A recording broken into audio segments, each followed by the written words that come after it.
'cause I'm happy. Pharrell Williams sang that song. But what is the science-based tools for increasing happiness? Do you know that the research is saying that impaired happiness is not only a consequence of ill health, but also a potential contributor to disease risk? We want to avoid disease, instead be happy and get the benefit and productivity from it. Let's find out how. Science of all of this is linked in with psychology, neuroscience, and it all identifies strategies and practices to promote our well-being, our satisfaction, and our fulfillment. Now, if we can cultivate practical gratitude and ways of assessing that and addressing that and expressing that, it's going to be fantastic, because this will bring positive things into our life.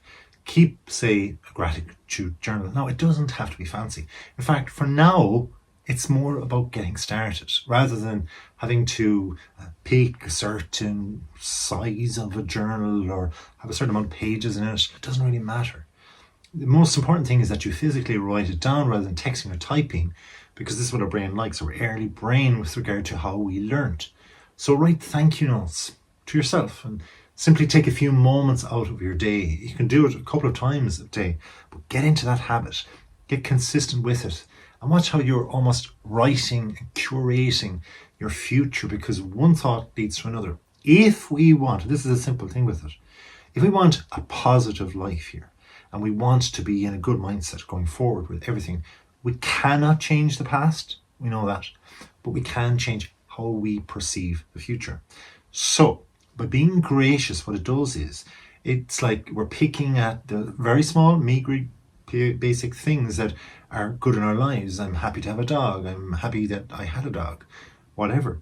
But it focuses our mind on thinking positively. And in thinking positively, therefore, our brain then links with the next even pressurable situation that's coming along. Well, I'm used to positive thoughts because I'm writing all the time. Positive, positive, positive. Thankful, thankful. Well, guess what? I'm thankful eventually for this disturbance in my life, this pressure, this COVID-19, this war, whatever else it is, a storm, a tornado. You can still be stronger and build resilience. Be thankful for the resilience that you have experienced throughout this horrific time. This then, resilience as well, will give you happiness. Like mindfulness meditation, it's a beautiful skill. Like if you wrote a few lines every day and then cleared out your worries and write a few lines again to reframe what you're saying. Oh, I am worried because somebody told me that they could be ill. Reframe that too. Today I met a certain person and it was great to meet them. It's wonderful to have them in my life. Now, unfortunately, they may be ill, but for now I can help with going to visit them. And these are positive steps. Mindfulness meditation after that then would be a wonderful way to have that feeling in your mind. Think about this person. Focus on this person. Open out to the presence of this person. Being calm in front of them. Thinking and breathing in a focused effort with a straight supported spine will allow you to go, right, what's my intention here? I truly want to help this person. So I'll give a few minutes to this mindfulness meditation to try and think of ideas, or more so, let them bounce into my brain as I can.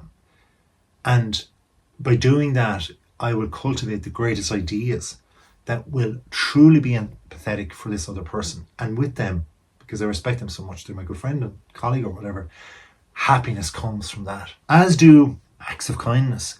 They say money don't buy you love, but you know what? In many ways it doesn't buy you happiness. Because if you do random acts, think about it this way, right? You were in the biggest fix ever. I'm sure you've been. I have certainly been. I've done the dumbest things. I've done some things I would never want to tell anybody because they're so dumb. When you're doing a dumb thing, if a perfect stranger comes along and helps you out, that is an incredible gift. It's like heaven sent. I fell off my bike once. I broke here. I broke everything. I was mangled on the ground. And just as I was coming to and thinking, was my head okay?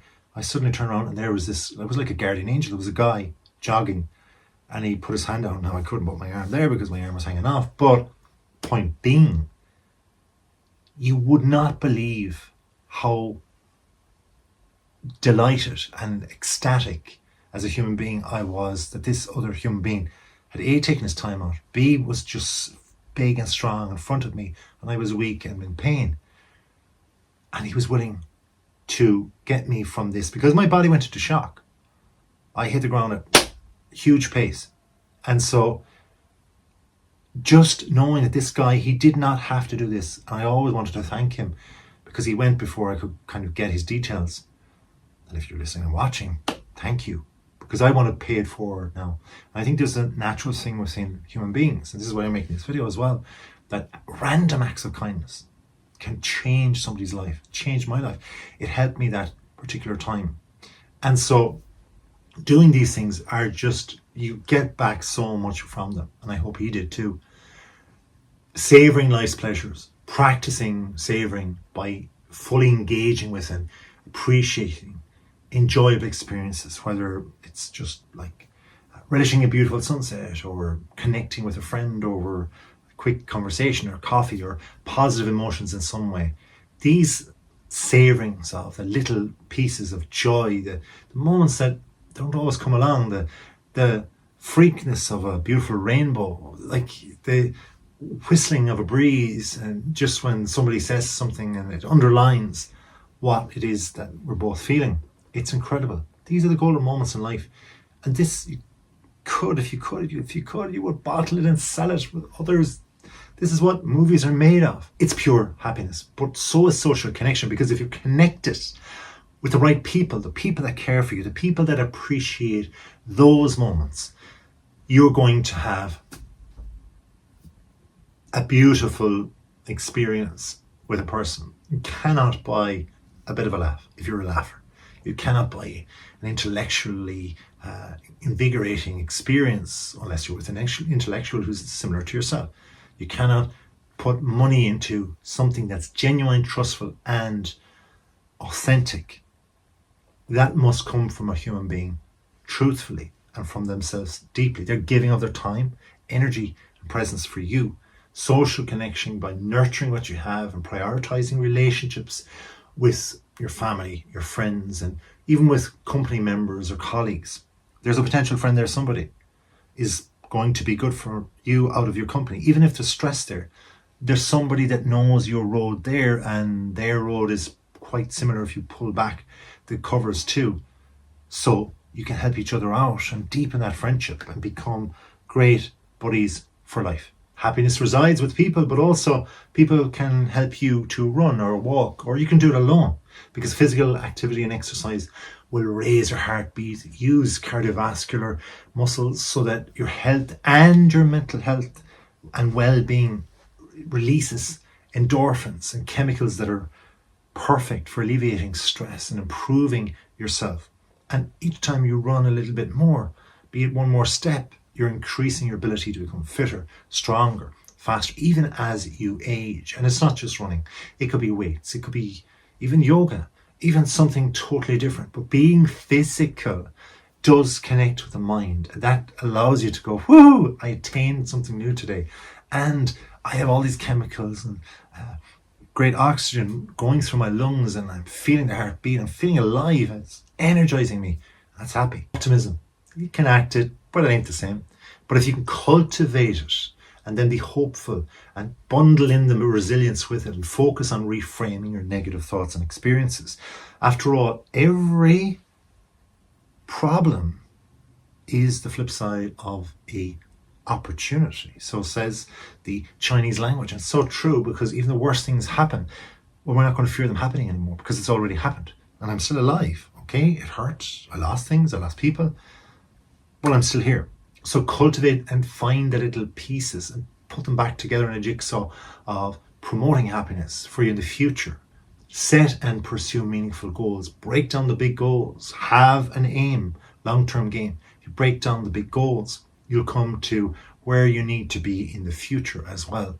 And you'll attain in the shorter term. By doing that, you'll feel really happy with yourself, and you can reward yourself with relaxation. Seek flow states, because they're there. That's when you're really good at something. It's something you really like, and you put yourself into it. You focus, you concentrate, you practice, and then you perform to the best of your ability, and you just go, wow, this is it. I'm like, I feel like I'm flying here, and no matter who flies after me, I'm ahead. And I mean, that flow, it's like dancing across the top of a wave. You are basically in harmony with the water. Now, if all of this seems unattainable, remember, there is professional help out there with medical professionals and psychiatrists and psychologists alike. So please do look out for them. But for now, I am happy and thankful that you've watched. So keep watching more.